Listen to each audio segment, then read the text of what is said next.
hear voices in the wind, noises behind unopened doors. Closing your eyes might help for others, but for you, there's always the After Dark podcast. Welcome back, guys, to the After Dark podcast, season 2, episode 15 or 30, whichever you want to. Just see. So hold on, let me get hold up to the after. I mean, you can't do this without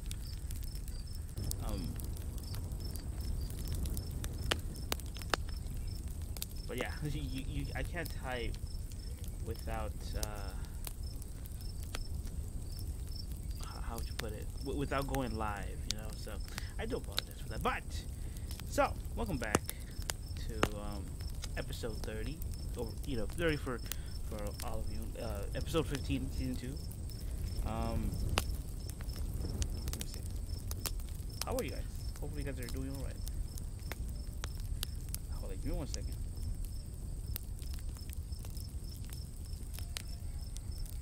So I do apologize about the noise in the background, but yeah. So episode 15 of the After Dark podcast. Oh, guys, listen, 30 episodes long.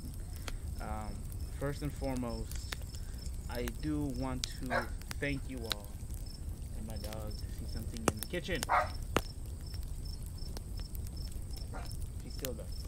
I don't know what it is, but hopefully it's something scary. Yeah, it's something scary. There she goes. So let her bark. We'll let her bark. Why not? But yeah. So I don't know. Hold up. I don't want to get emotional. Oh God. Okay. Episode 15. Today's the finale of the After Dark podcast. It feels like if it was only yesterday that I started season 1, episode 1, on here, and first and foremost, let me thank you all for being here and for the love and support throughout 30 episodes, and really do appreciate you guys a lot, like you guys don't even know.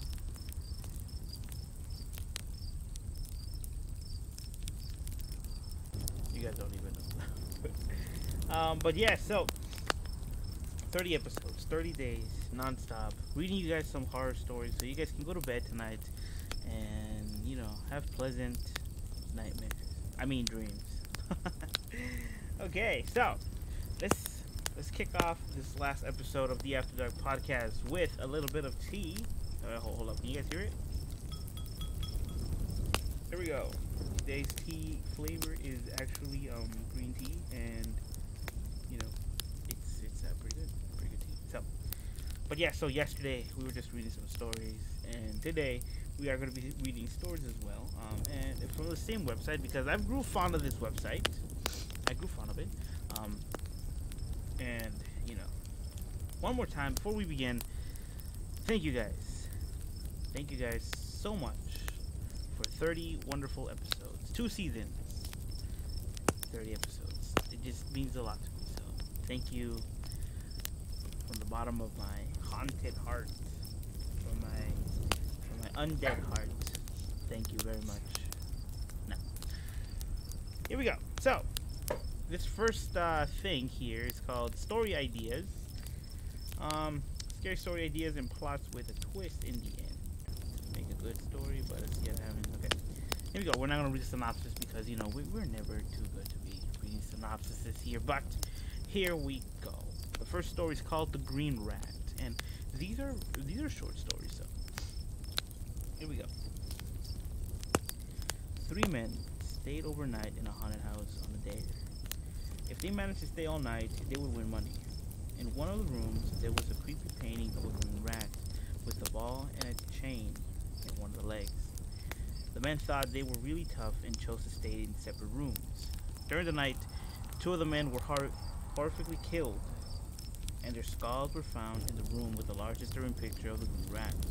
The 3rd man was about to leave the town, but was advised by an old lady who used to work as a maid in the mansion about the picture organs, malevolent in nature and weakness.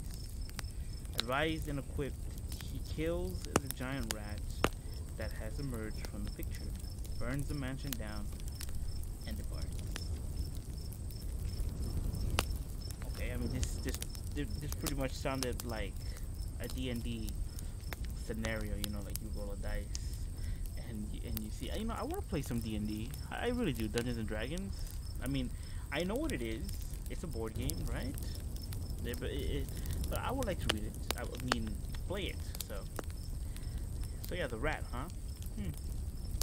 Interesting. We swiftly move on to another story called Mr. Monstro. I mean, it's monster, I think. It's the story of a boy who is stranded outside alone at night. He hears the mysterious voice of a man coming from the darkness. The man warns him to stay in the light because there's a horror lurking in the darkness named Mr. Monstro, a skeletal and murderous man.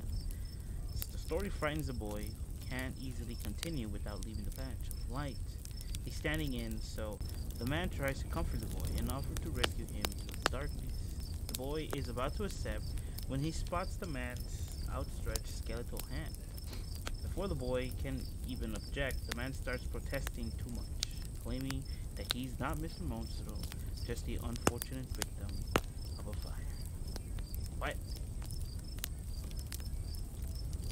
Sure. I mean, okay. Let's continue to the other story called The Skulls in the Whale. I read a creepy story about a man who would take in travelers for the night, and while they slept, he would kill them and steal their belongings. When he would dump the bodies of his victim in the whale. One night, a traveler managed to overcome the murderous thief and tied him up. As the traveler wondered what to do with him, he found the whale. He told the man he was going to leave him in the whale while he went to fetch the police. The thief screamed and begged not to be put in there, but the traveler lowered him down into the darkness with the bones of his victims. The traveler said he'd be back in an hour or so, and walked away. As the thief screamed in terror, when the traveler came back with the police, they found the body of the thief, and had been torn limb from limb. He was surrounded by the skulls of his victims, and the teeth were dripping with blood. Okay, I mean, that's what he gets, right? Well, why not? The roller coaster. Who likes roller coasters?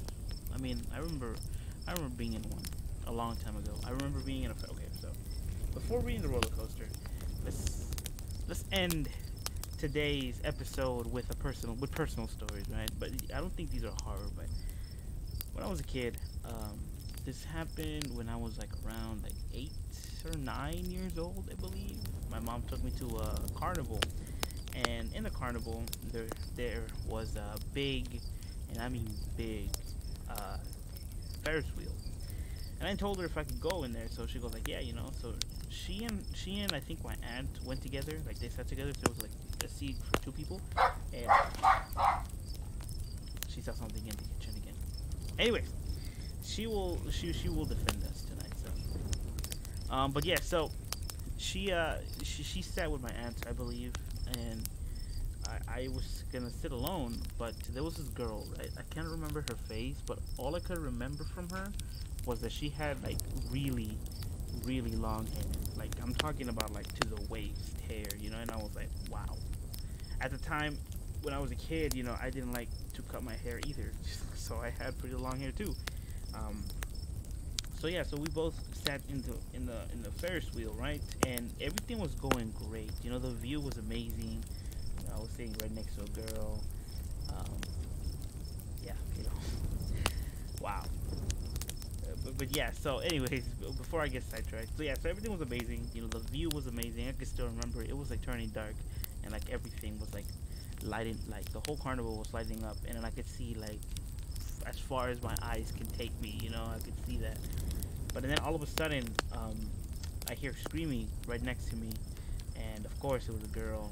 She unfortunately had her hair got stuck in one of the gears as the Ferris wheel started like you know going around. I couldn't do anything. I mean, if I was a kid, I wasn't paired up with scissors. Um, but yeah, so they stopped the Ferris wheel. They told me to get off, and the girl was crying, of course, and the cat had cut her hair off. And oh no, unfortunate. I mean, I'm pretty sure she was very fond of her long hair, but unfortunately that day, she she had to cut her hair. If you're out there, if you're by any chance come across this podcast at the 10-minute mark, or 9-minute mark, or 8-minute mark, I can't remember when I started telling the story. You know, how are you? Hopefully you're doing well, and nothing too serious happened that day or night, because it was turning night. But wonderful view, wonderful. Just, oof. But unfortunately, tragedy struck as I was about to strike a conversation with the curse you, universe. Anyways, the roller coaster. A family goes to the seashore for their summer vacation. The brother and sister fight a lot. The family goes to the beach and the boy wanders off. He lies down in the sand and a black car drives up. The driver is an old man dressed in black like an undertaker. He then gets out and opens the back door where a woman is sitting. He motions to the boy to get in and tells him, "You're next." The boy gets scared and runs away.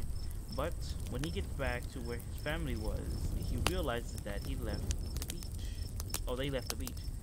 He goes back to the beach house where they were staying at and tells them about his experience. They convince him that it was just his overactive imagination.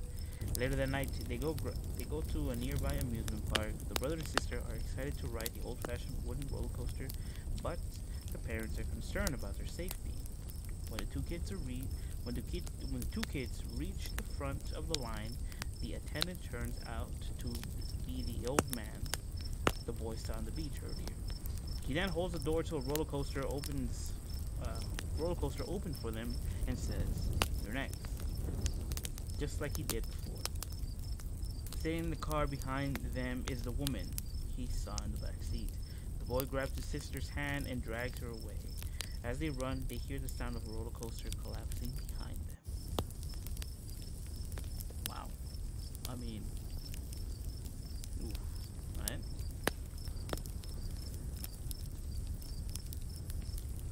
Accidents happen, and unfortunately, it's kind of sketchy how they build not amusement parks, but I'm talking about like the carnivals, and like overnight. They tend to hurry things up, right? And to me, it's just too sketchy that I like, in like through the morning, we see nothing but flat and like equipment, and then like in the afternoon, or like when it's supposed to be up, everything is up. It's just too sketchy for me. And be careful, people. Go to the amusement parks and the carnivals with a safe mind, just in case, just in case. The junkyard. A couple are driving to the country, and they pass a massive junkyard. They get a flat tire and pull over to ask for help. The hillbilly owner of the junkyard sends a few of his helpers out to fix the tire. While the couple took a stroll through the junkyard, the couple noticed that everything in the junkyard is separated into huge bins. A bin for tires, a bin for crowbars, a bin for steering wheels, etc. As they continue to walk through the junkyard, they gain an appreciation for its size. The junkyard and all of its bins seems to stretch for miles. They also notice that not all of the bins contain car parts. Some contain shirts, some contain shoes, glasses, etc. After a while, they look back and see that instead of fixing their car, the yokels are tearing it apart, separating its pieces into the respective bins. They start to run back to their car, but the yokels attack them. During the attack, the yokels stripped a couple of their clothes and put them in the bins as well. The couple manages to escape, running further into the maze of bins in the junkyard, with the yokels following close in their heels. The woman climbs up to one of the bins and falls in, noticing that she's now surrounded by wet ping pong balls. Then, to her horror, she sees that they're not ping pong balls. their human eyes. She screams and climbs out that, and what she sees, and that's when she sees what's in all the other bins, fingers, so etc. Okay, so it's pretty much a mutilation part, junkyard, I guess. I mean, okay, if you're driving, please, I mean, YouTube has everything nowadays, all right? Not now. It wasn't like back then, where everything would be like, oh, you read them in the newspaper, or you're hoping that the commercial will come out again. You look on YouTube for a spare tire, how to change a spare tire. There's gonna be a bunch of videos popping up. So please, do look safety things on your cars, because you don't want to end up in the middle of nowhere, trying to survive. Toe tags. I read a book when I was a kid. It was about this boy whose parents ran a funeral, and they lived above it. The boy meets a girl his age, and they become friends. One night, when his parents are out, the girl comes over, and they go down to the mortuary to explore it. They find a dead body laid out on a slab, looking at the toe tags. They realize that it's a corpse of a prisoner. The corpse gets up and starts chasing them, and they keep trying to get away, but it just keeps coming. They eventually kill the corpse by pushing it to the crematory and burning it. Then the parents get home and tell him that they just picked up a new body, that they are going to work on it. And when they look at the toe tags, it turns out that it was the same corpse that chased them. Wait. I mean, okay, so I'm having a hard time reading these stories, because everything seems like out of place. The grammar and stuff like that just seems out of place. And okay, but I get it, I guess. So let me see. They eventually kill the corpse by pushing it into the crematorium and burning it. Then the parents get home and tell them that they just picked up a new body and that they were going to work on it. And when they look at the toe tag, it turns out the same corpse that was chasing them. Huh. That's weird. The newspaper. A man wakes up and goes outside to pick up the newspaper. He brings it in, unrolls it, and a small creature jumps out. The creature hides around the furniture in the room, and it's too fast for the man to make out what is it. He chases it around and finally manages to trap it in the bathroom. His wife comes, and when they enter the bathroom, the creature is sitting at the bottom of the bathtub. The man reaches in to grab it, but the creature fiercely bites his arm. Jesus Christ, tearing a huge gash of flesh. The couple try to kill it, but it was incredibly strong and very fast. It attacks them again, and the man and the woman run outside to get help from their neighbors, only to see that the other houses on the streets have been neatly rolled up in newspaper, sitting in the doorstep. The house on the street. Okay, wait. What? So, what the hell was it? Okay, so when they go outside, they see that their newspaper has been delivered. I mean, okay, isn't that what you're supposed to do when you have a paper route? But I guess, I mean, that is scary. Piggy. There's a man who works at a slaughterhouse that kills pigs and chops them up into meat.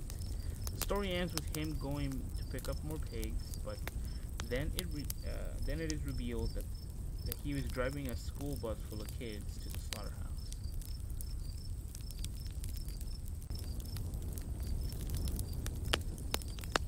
Okay, what?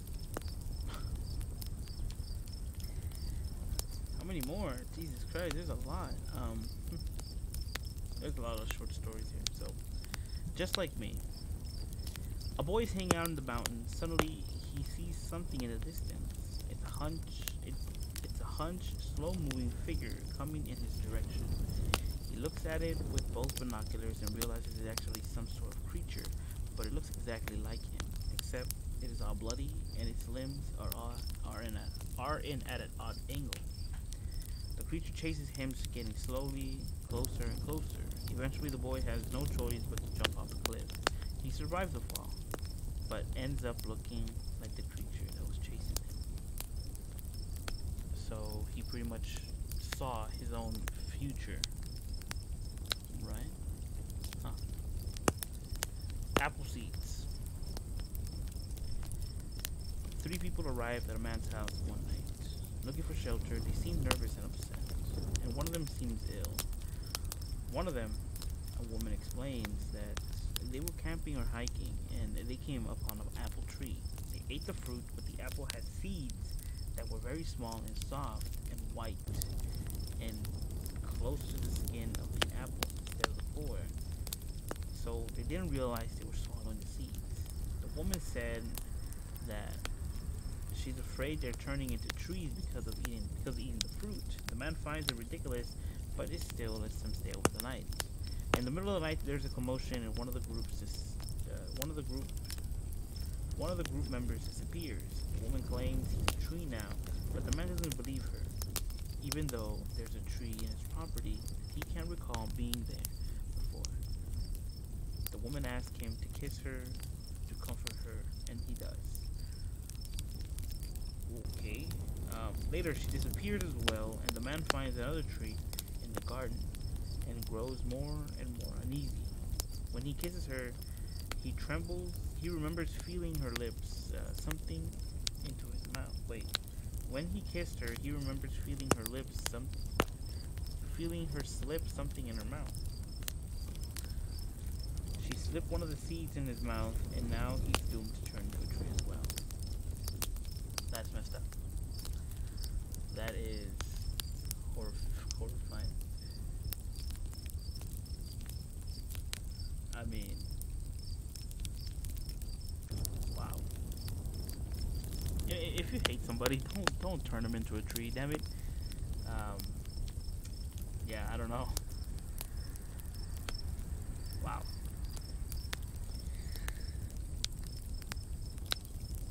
That's messed up. Actually, hold up.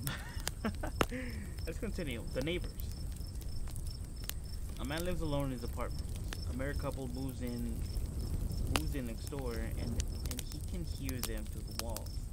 The husband and his wife often have terrible fights. One day, the man overhears the husband in his deep, booming voice, threatening to kill his wife. The man is so disturbed by what he is hearing that he visits a priest to ask for advice. But he is told it is better not to interfere. One morning, after a particular nasty fight, he sees the husband getting rid of a dead cat. He decides that if they have another fight, he would confront them about it. However, he finds out the next morning that the husband had died. He wonders if the wife finally worked up the courage to kill him. At the funeral service, he goes over the wife and conveys her condolences to her. She lifts up her veil, and a deep booming voice says, "Thank you." Jesus Christ. Wait, hold up. Okay, so it was a dude? It was the husband? Jesus Christ, okay. Car accident. A woman and her family watched a news report about a large car accident on a highway. One of the reporters left a microphone on, and the viewer could hear the passenger in the pile of moaning and screaming in agony. In the end, it turns out this is just a girl's dying hallucination, and she and her family actually died in a car crash. It's a ghost not noticing the ghost. A night underground. There was a story I read about two boys who dared one another to spend the night buried underground in a casket in a cemetery. They set up a breathing system, which was basically just a long tube that ran up from the casket and stuck it out of the ground. The kid was buried, and everything was going fine until a well-meaning old lady came through the cemetery and, feeling bad for the unmarked grave with flowers, stuck a flower pot in the breathing hole, leaving the kid to suffocate to death underground. In the morning, his friend came to the grave and saw that the hole was blocked up. He realized that his friend must be dead, so he just let him there. What? Hold up. Okay, the kid was buried and everything was going fine until well-meaning old lady came through the cemetery feeling bad for the unmarked grave with no flowers, stuck a flower pot in the bleeding hole, leaving the kid to suffocate to death on the ground. Okay, so yeah, so basically he died, and but the guy, his friend, goes like, ah, screw it, he's dead already. I mean, there's no point in taking him out anymore. Wow. Mm. X-ray eyes. A kid steals something experimental. X-ray vision contact lenses. They fuse permanently into his eyes, and he starts seeing everyone as monstrous skeletal beings. It eventually drives him insane. I mean, that'll happen if if you have X-ray vision, right? I mean, it's not like in the cartoons where they go like, "Oh yeah, X-ray vision," and you see through their clothes, you perverts. No, you'll actually see the whole skeleton. Jeez. Like mother, like daughter. A girl is raised by her cold, mean mother. The girl is embarrassed by her mother because she always dresses in a thick, ugly clothes and never lets the girl go out and have fun. When the daughter when the daughter becomes a teenager, she meets a guy that she really likes, but her mother tries to keep her away to keep her from leaving the house to see him.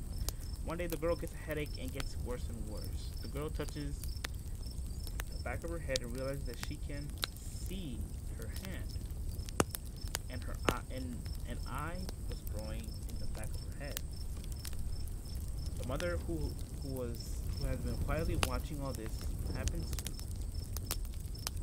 Okay, all right. See, this is what I mean about the grammar. Let me see, where was I? What touches her mother, who has been quietly watching all this happen, removes her clothing to reveal hundreds of eyes all over her body. She says that she wasn't sure of the condition, if the condition was hereditary or not, and that she is sorry that it's happening to her. The girl ends up dressing exactly like her mother and stays in the house with her, while everyone in the neighborhood whispers about the two weirdos who live next door. Now, let's pause, okay? Let's pause for a bit. And think about this one, okay? The girl and the mother. Obviously, this is her biological daughter, right? Like, it came out of her womb, so that means that she is her real daughter. She's not adopted. Okay, first and foremost, how the hell did she have her daughter? One, two, after she dies, like after the mom dies, like the daughter's gonna be left there with hundreds of eyes, but all of a sudden, like, well, what is she gonna do? You know, like, her legacy is gonna die out. In other words, wow, that's messed up.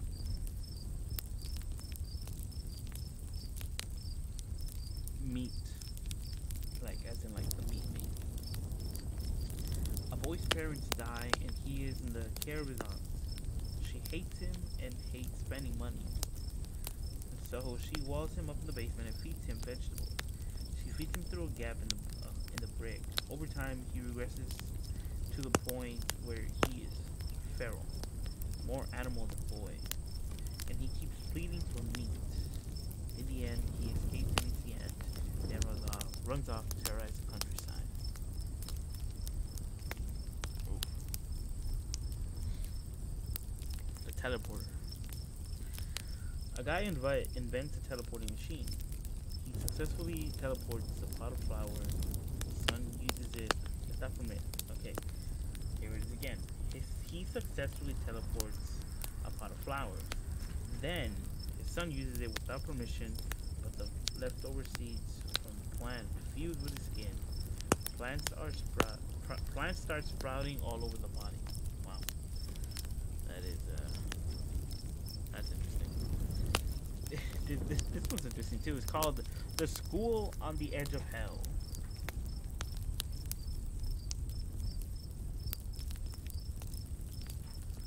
The hell, something dropped.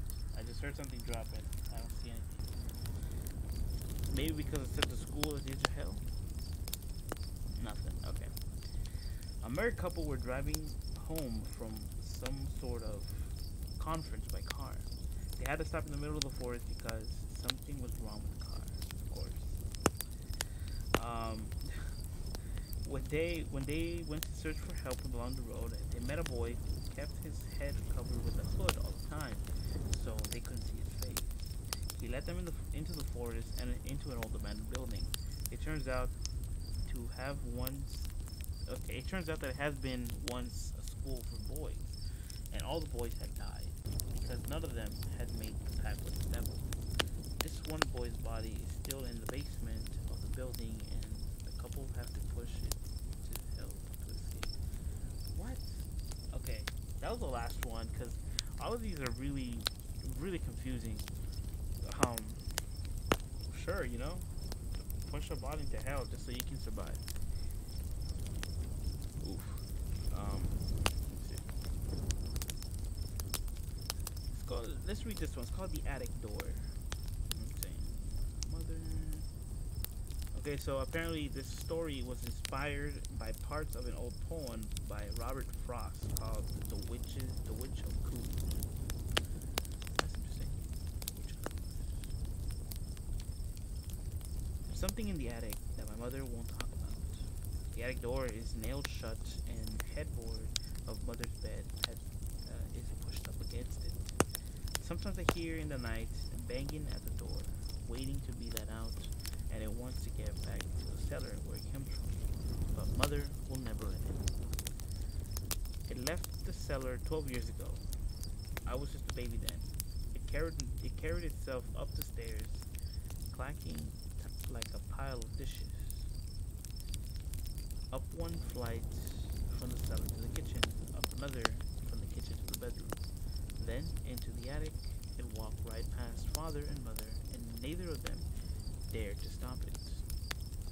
Father had gone upstairs to bed, and mother was downstairs asleep in a chair. I was a baby, so I didn't know where I was the night. I was the night the bones came from the cellar stair. The cellar door was open, and mother thought she heard something rooting around down there. Then something began to climb the stairs, 2 footsteps for each step. The way a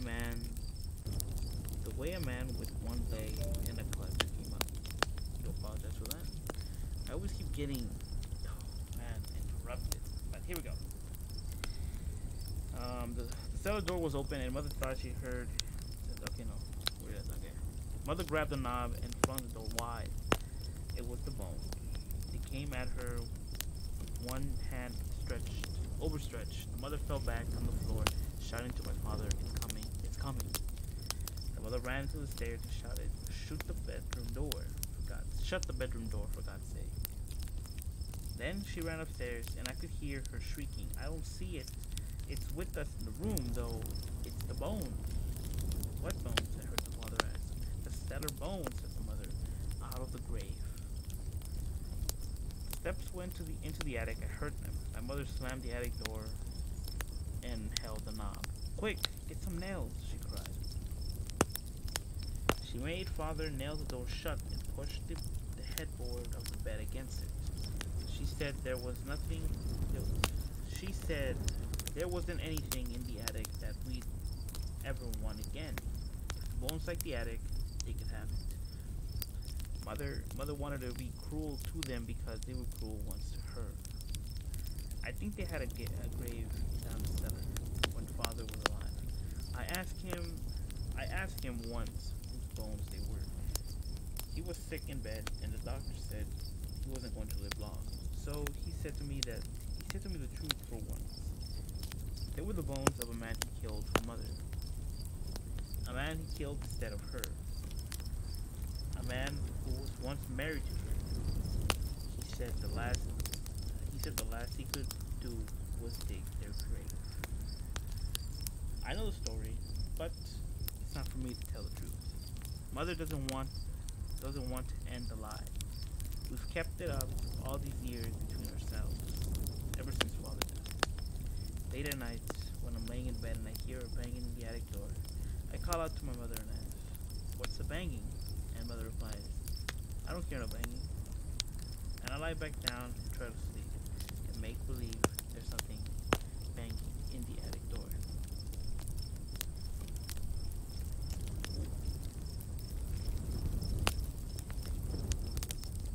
I mean, why would you wanna, why would you wanna get into a love triangle with somebody? Come on. If he or she cannot decide between you or them, she ain't worth it, or he ain't worth it. So, ooh.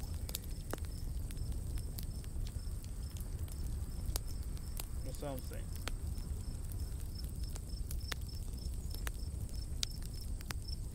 This is called Family Vacation. Let's see. Okay. A man named Charles was going on vacation with his brother, his brother's wife, and their 3 kids. Since there wasn't enough room for 6 people in one car, Charles decided to take his own car and caravan. They drove for a few hours, but during the long ride, Charles got a flat tire. They had to pull over in the middle of nowhere to fix the flat. Charles' brother wanted to stay with him while he changed the tire, but Charles insisted that he go on ahead because the children were tired and becoming restless with the long ride. He said he would quickly catch up to them and not to worry. So Charles' relatives drove off while Charles changed the tire. When he was finished, he called his brother on his cell phone, but for some strange reason, no one answered. He left a voicemail saying he was on his way, but they never called back. Charles assumed they had made it to his destination. He drove a few more hours and miles waiting for the answer from his brother, but he never received one. It was getting late one night, and Charles was getting very tired. There was no hotels to stay at the area, but he found a house in the middle of nowhere. He called his brother one last time and left him a message. Hey Mark, this is Charles. I'm tired of driving, so I'm going to spend the night in this little house just up the road. Don't worry, I'll be okay. I'll see you tomorrow in the morning, bright and early. The owner of the house kindly let him to stay for the night. Inside the home was dark, dingy, and clear. The old man offered to cook Charles a dinner, and Charles kindly accepted. Charles sat at the dining table and waited for the old man to serve the food. I think I know where this is going. The old man came out of the kitchen carrying a piping hot platter. At first, Charles thought it was meatloaf, but as he bit into the meaty dish a few times, he realized that it was not meatloaf. Oh, this is delicious, Charles. What's it called? It's a Spanish dish, replied the old man. It's called El carne de tu familia. Charles was confused. What does that mean in English? He asked. The man smiled and said, it means the meat of your relatives.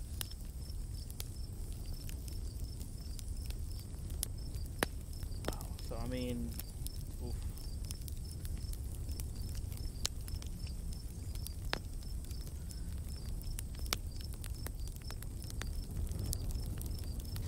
This comment from Night Flare goes like, old man, this is called the meat of your relatives. Charles, good. Maybe you should try it out too, old man. Can't try it anymore, already killed everyone. Charles, that's sad. Okay.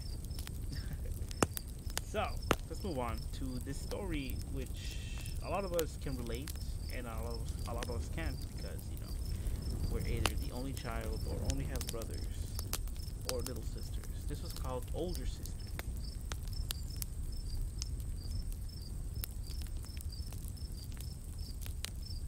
And the story is based on an idea by Lemos. I don't know what that is. I wanted a little sister. When my parents brought Sarah home, it was the happiest day of my life.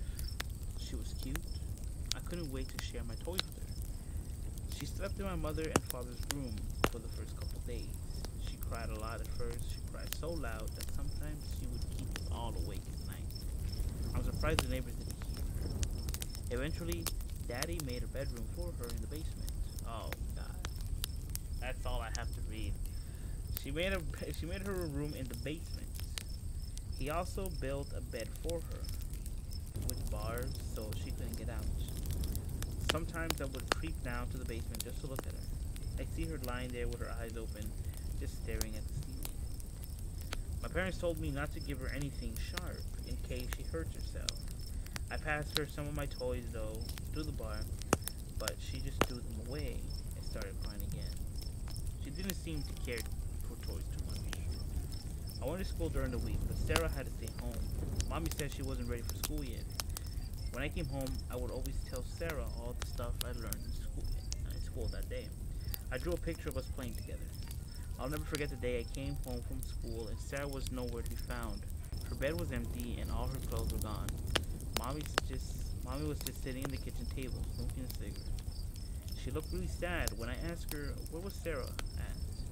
She started crying. Sarah's gone, she sobbed. I didn't understand. We need to find her, I cried. My mother just shook her head. Sarah's dead. She's in heaven now. Daddy took her bed apart. He threw away all the drawings I had done for her. My parents never talked about Sarah again, and they refused to mention her name. It was as if she had never existed. I was puzzled by their behavior. Then, one Saturday, my mother took me shopping with her. She had a package to mail, so we stopped at the post office. While my mother queued up to buy stamps, I looked at all the posters on the walls. My eyes settled on the one poster in particular. It was a picture of Sarah. She was just as cute as I remembered. Underneath her picture, there was writing, and it said, "Missing, Sarah Winfield, age 16, abducted from her home in 2011. If you have any information regarding her whereabouts, please contact the police immediately."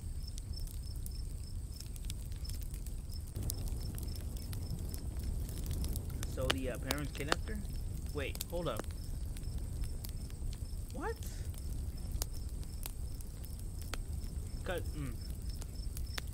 I'm confused because it says that Sarah was up all night crying, and in my head, I'm thinking, okay, she's a baby.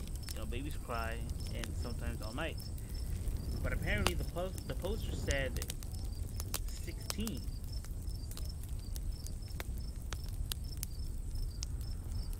What? I mean, Jesus Christ. I don't know. I don't know what to think about it, man. Let's move on to the next one. This was called 3 Wishes.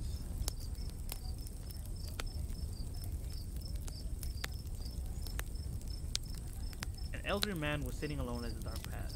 He wasn't sure of which direction to go, and he'd forget both where he was traveling to. He also couldn't remember who he was. He sat down for a moment and rested his weary legs. Suddenly he looked up to see an elderly woman before him. Her skin was wrinkled and gray, and her nose was crooked. Warts covered her hairy chin. She grinned toothlessly and said with a crackle, "Now, your 3rd wish. What will it be?" 3rd wish? The man baffled. How can it be 3 wishes if I haven't had a 1st and 2nd wish? You had 2 wishes already, the old hag said. Your 2nd wish was for me to return everything to the way it was before you had made your 1st wish. That's why you remember nothing, because everything is the way it was before you made any wishes. He cackled at the poor man. So, it is that you have 1 wish left. Alright, he said hastily. I don't believe this, but there's no harm in trying. I wish to know who I am. Funny, said the old woman as she granted his wish and disappeared forever. That was your 1st wish.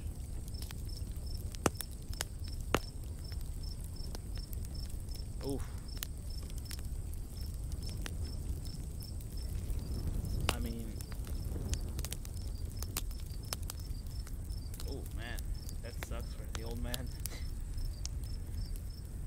If you're ever found yourself with the genie in the bottle, would you make a wish unknowing of the results that will happen? To be honest with you, I would just be like, yo, okay, for my third wish, I wish I had more wishes. I wish I had infinite wishes. Boom. There it is. Enslaving the witch, or the old woman, to do my wishes. Let's continue. This one's called... This one's called Beautiful Skin.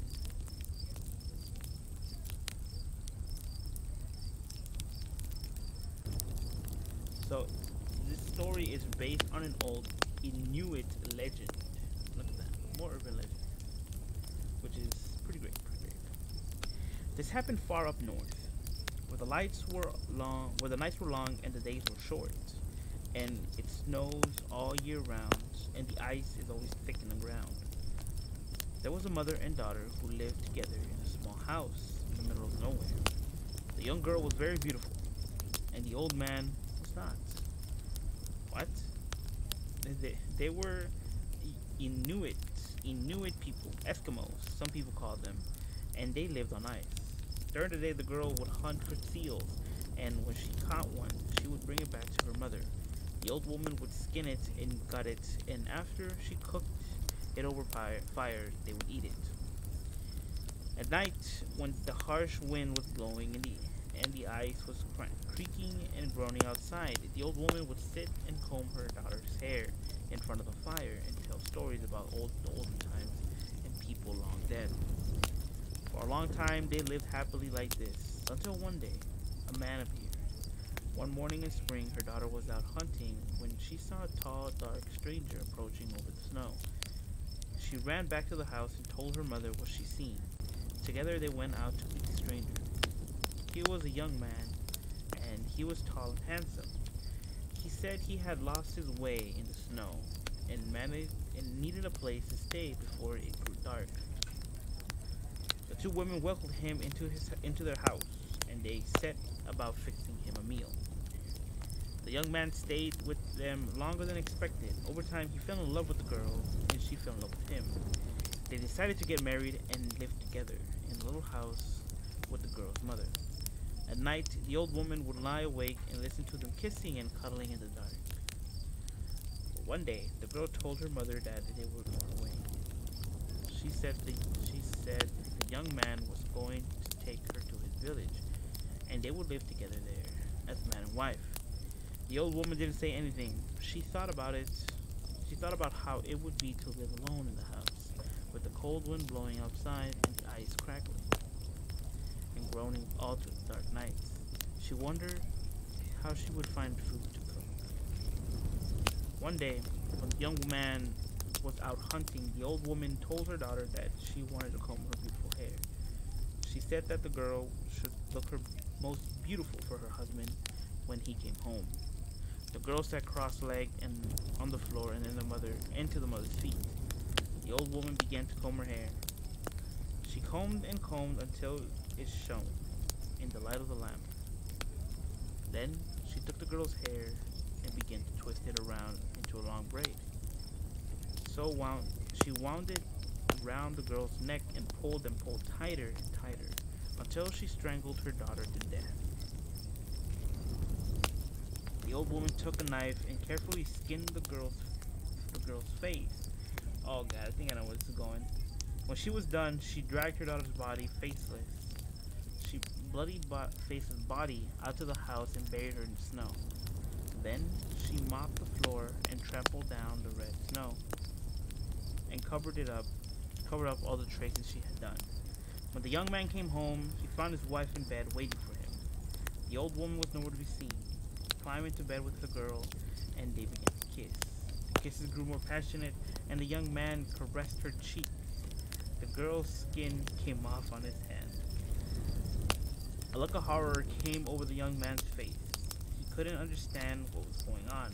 Terrified, he clawed and scratched at his wife's face, and her skin came off, revealing the old woman's face underneath. He screamed and leaped out of the bed, and gasping and heaving, he ran into the snow. He ran and ran until just a peak in the distance, and the old woman watched him flee as tears flowed down her wrinkled cheeks.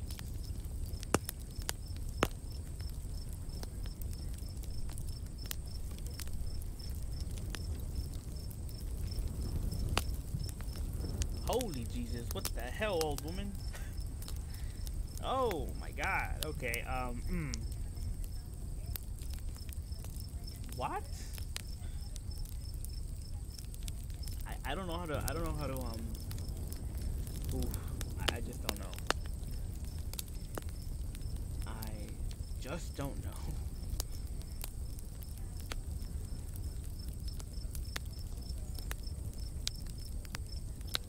Oh, this is long. No. But yeah, I don't know, man. Don't piss off your mom or your mom-in-law, cause it's not gonna be nice. It ain't gonna be nice. Let's read this one. It's called Falling Asleep.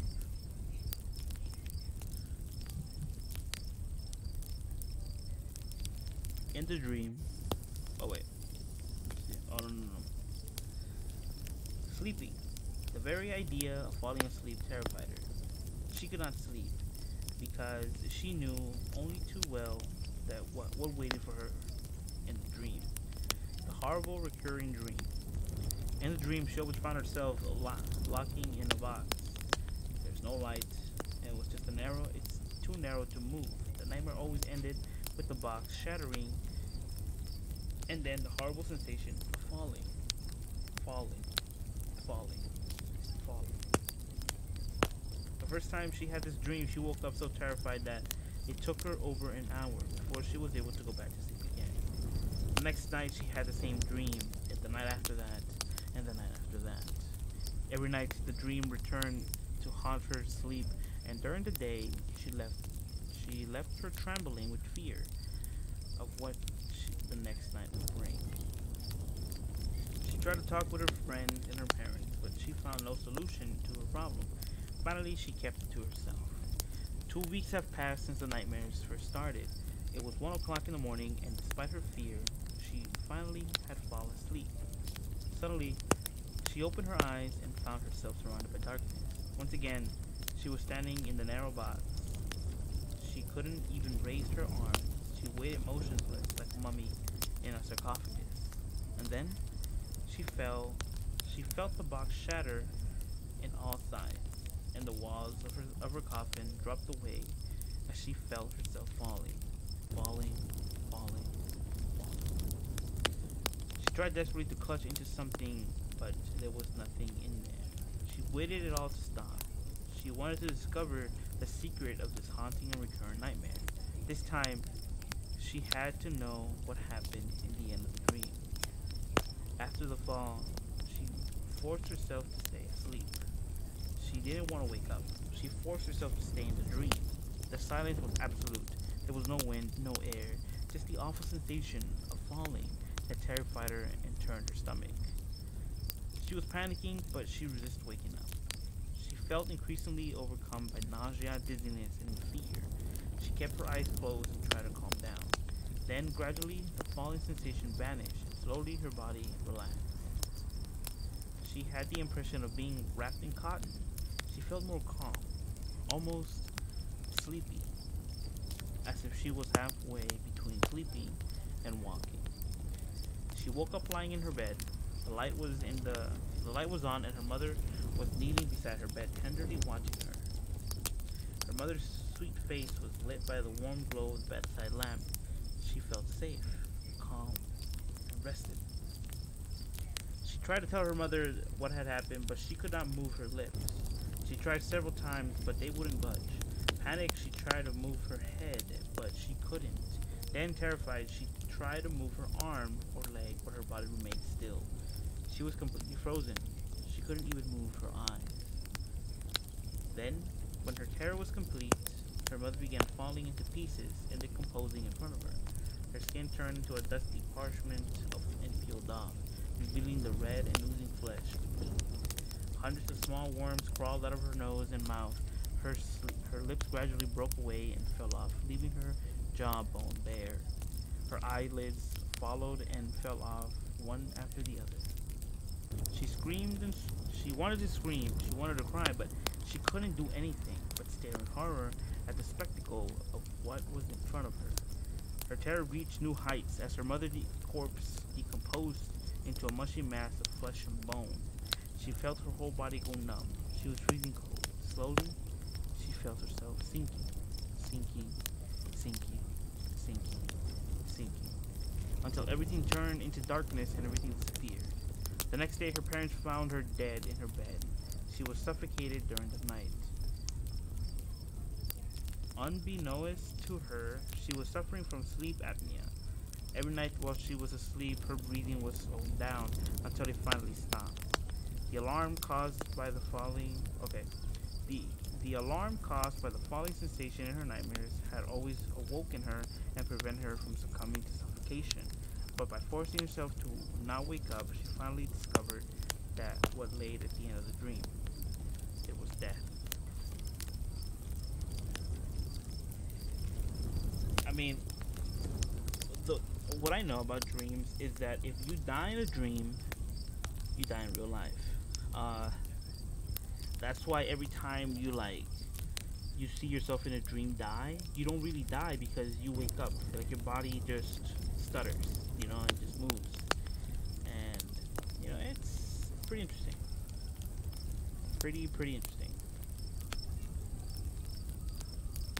Let's go to scary stories to tell in the dark. But before we move on to this story, I do want to tell you guys for one final time, please, if you guys are listening to my podcast in your car, I do hope that the car is parked or turned off and you're not playing with your phones while you're driving.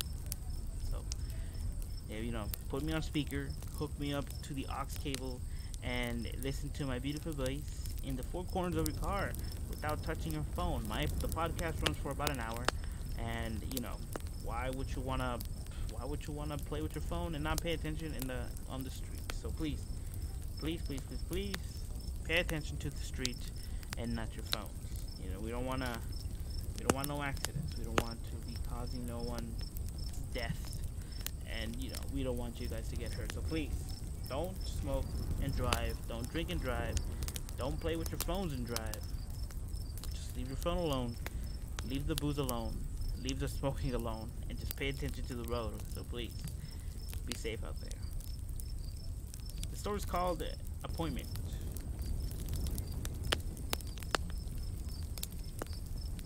So there's two versions of the story. First of all, it's based on an ancient fable called The Appointment in Samara. One version was retold by W. Somerset Maugham, and another version appeared in Scary Stories to Tell in the Dark. There was a 16-year-old boy who got a summer job working in his grandfather's farm. One morning, his grandfather sent him into town on an errand to buy more provisions. The boy drove the pickup truck into the town and parked outside the market. As he was walking along the street, he was jostled by somebody in the crowd. When he turned around, he was shocked to see that it was a Grim Reaper, Death. As he stood there in the marketplace, Death beckoned to him. The terrified boy jumped back and ran back to the pickup truck and drove back to the farm as fast as he could. Then he got there, white-faced and trembling. He told his grandfather what had happened.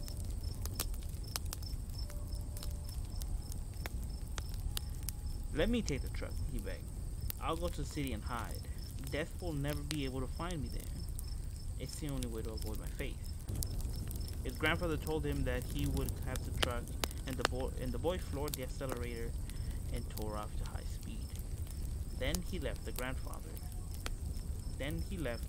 went into town looking for Death. Eventually, he found the Grim Reaper standing in the crowded marketplace. The grandfather walked right up to Death and asked, "Why did you frighten my grandson when you saw him this morning? He's just a boy, only 16 years of age. He's too young to die." "I'm sorry about that," said Death. "I did not mean to beckon to him. I was just startled. You see, I was very surprised to see him here in the marketplace. I have an appointment with him this afternoon in the city."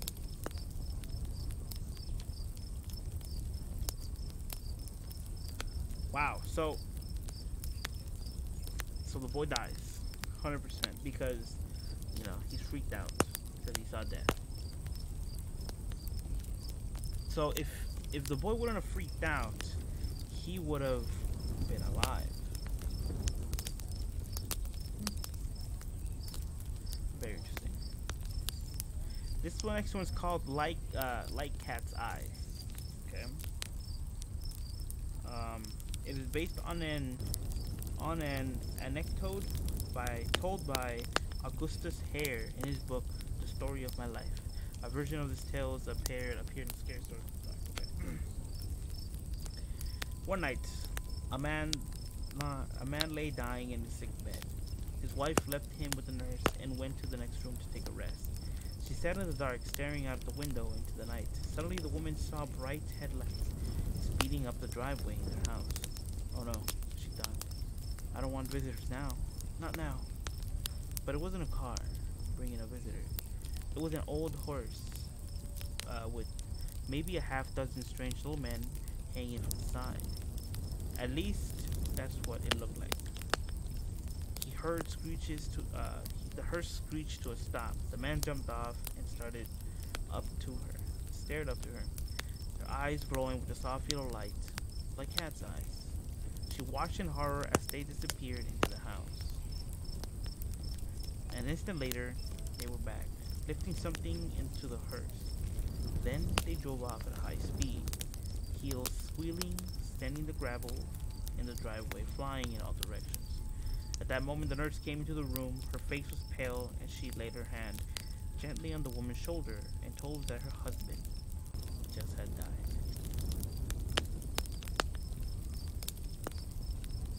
Oof, I mean, oh man. Let's continue, I guess. I mean, I guess that was a grim reaper. I guess that was the little boy from the other story. This was called Something Was Wrong, and it was based on a short anecdote in the book Try and Stop Me by Bennett Cerf. One morning, a man found himself walking along a deserted street in a small town. He had no idea what he was doing there, or how he got there in the first place, or where he had been earlier. He didn't even know what time it was. He saw a woman walking towards him and stopped her. "I'm afraid I forgot my watch," he said with a polite smile. Can you please tell me the time?" When the woman saw him, she screamed and ran away. The man was shocked. A few minutes later, he noticed that other people were afraid of him too.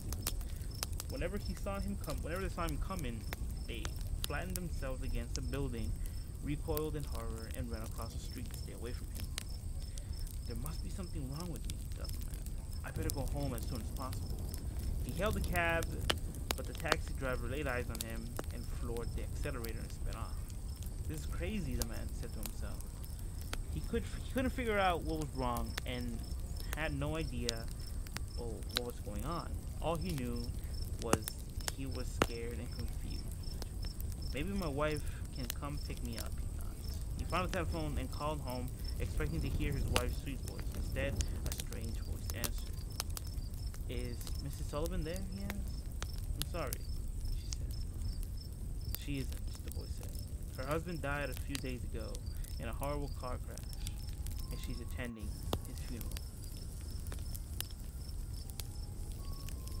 Wow, so the man died. Oof. That's rough. Okay, we read that one already. Let's read this one. It's called baseball. It's one of my favorite sports in the whole wide world. The story is based on an old joke, and a version was included in the Scary Stories to Tell in the Diary. There were two twin brothers named Ricky and Bobby who enjoyed playing baseball. Ricky was always a pitcher, and Bobby was always the second baseman. One day, they were sitting in the couch when Ricky wondered out loud, "Do you think they play baseball in heaven?" "I don't know," replied Bobby. "Is there a way to find out?" asked Ricky. "I have an idea," replied Bobby. "How about if one of us ever dies, he has to come back and tell the other if there's baseball in heaven. Okay, it's a deal, Ricky agreed. A few days later, Ricky was cycling down the road when he was hit by a car. He died on the way to the hospital. Bobby went to the funeral and cried for days. A week later, he was visited by the ghost of his dead brother. Have you come to tell me if they play baseball in heaven? Bobby asked. Well, I have good news and bad news, said Ricky. The good news is that they do play baseball in heaven. The bad news is that you're scheduled to pitch tomorrow.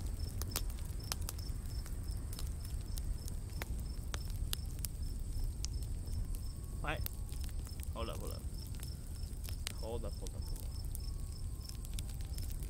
Let me read this again. Twin brothers. Ricky was the pitcher and Bobby was the second baseman. Yeah, okay, so there was a comment here by JT Fisher 1216 that says why Bobby's scheduled to pitch when he plays second base. It doesn't make any sense. He's the second baseman. I don't think he has any knowledge to pitch. What? Good story though, good story.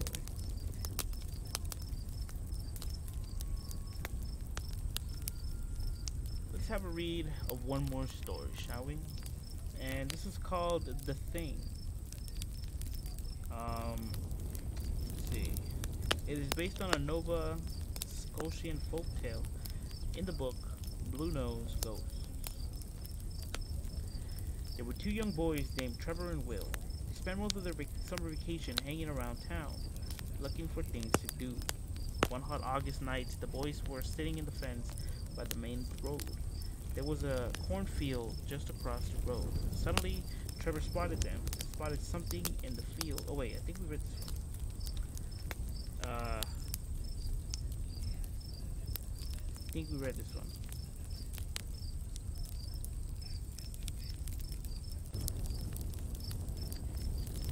Hold on. Let me reread this like alone.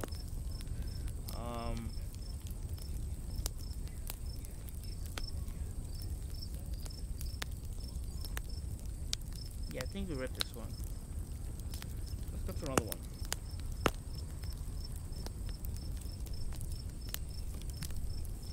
Okay.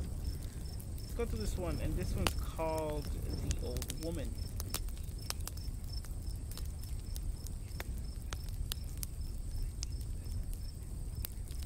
So apparently it's a funny poem that kids have been singing it for hundreds of years.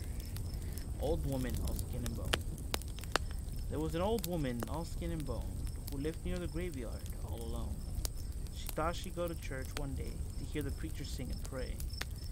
But when she came to the graveyard stile, she thought she stopped to rest a while. And when she came to the old church door, she stopped to rest a little more. But when she turned and looked around, she saw a corpse upon the ground. The worms crawled out, the worms crawled in, from up to her nose and down to his chin. The worms crawled in, the worms crawled out, across his eyes, his ears and mouth. The woman to the preacher said, "Will I look like that when I'm dead?" "You already do," the preacher said. "You're skin and bone because you're dead." The woman fainted with shock and split her head in the sharp rock. They buried the woman all skin and bone, but from the grave they hear her groan. "I'm not dead yet," the woman cried. "You will be soon," the priest replied. Ah, the priest killed her? Jesus Christ. We got time for one more. That was a kind of weird one.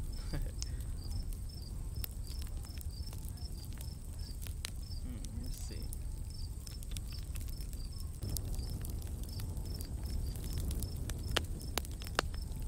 This last one is called Bride. It's based on an urban legend known as the Mistletoe Bride, Bride and Seek, or the Missing Bride.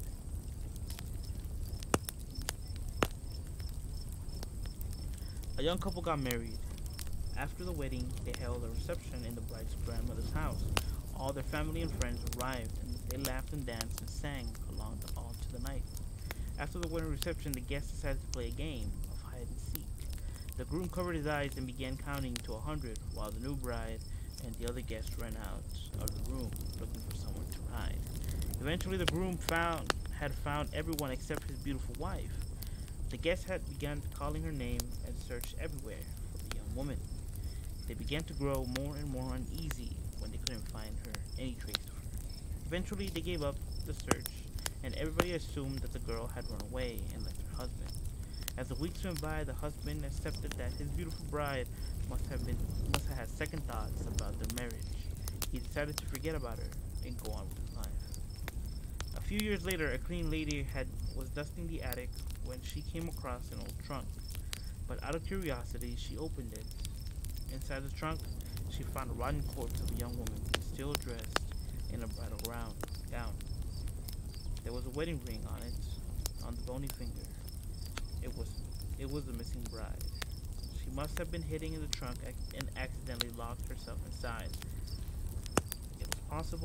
It was impossible to tell whether she had suffocated or starved to death, but her face was frozen in a sad scream.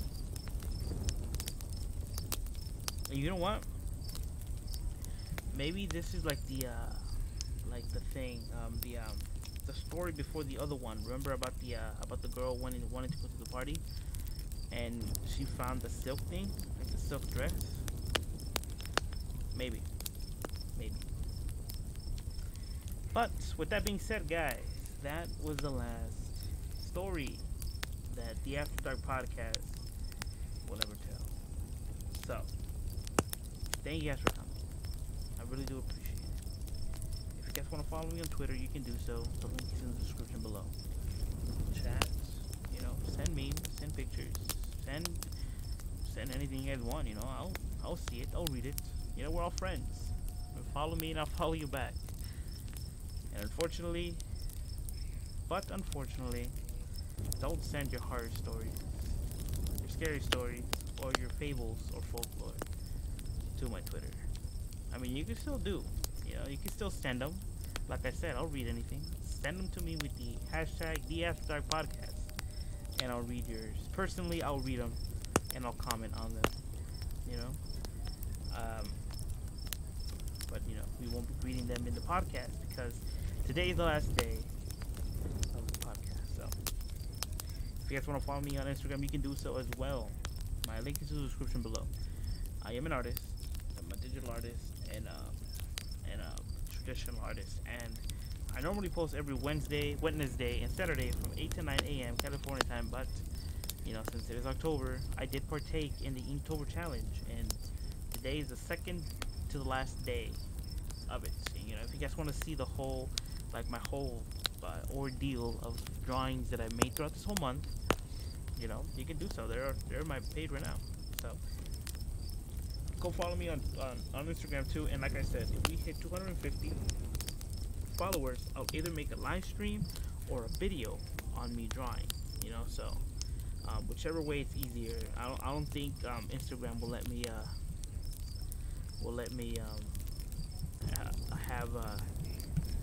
have like a 2-hour long live stream, or however long the drawing will take me. But if that doesn't happen, I'll make a video of me just drawing and speeding up the way. Either traditionally or digitally. So with pen and paper or computer. So once again, guys, thank you guys so much for being with me for 30 days, 2 seasons, 15 episodes each. I really do appreciate you guys. You guys are the best. Thank you guys for helping me live this dream, because like I said, this was a dream of mine that I wanted to do with you guys, that I wanted to share, reading stories to you guys, scary stories to be in particular, and I did, and I had fun. 30 days have passed, and it just seems like yesterday I started reading to you guys, but like I said before, unfortunately, all good things must come to an end, and today is the finale of the After Dark podcast. So once again, thank you guys for coming. Thank you guys for listening to me and my beautiful voice for 30 days of horrific urban legends, folklore, scary stories, and I really do appreciate it. I really do appreciate you guys.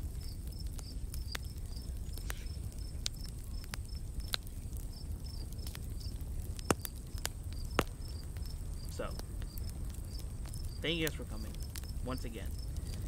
And on that note, remember to always look under your bed, check the closet for monsters, and always, look behind you, because you may never know who's watching you from afar. And also make sure to always bring a flashlight and never walk alone on an empty street. And always double check your surroundings, because you may never know who or what can be lurking after dark. Peace out, everybody.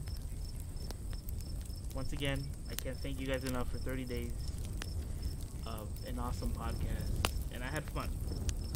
So thank you guys for your support. Thank you guys for the love. And if you guys, if you guys like what you see on my channel, please do subscribe. Leave a comment below and tell me that's what you think. Peace out, everybody.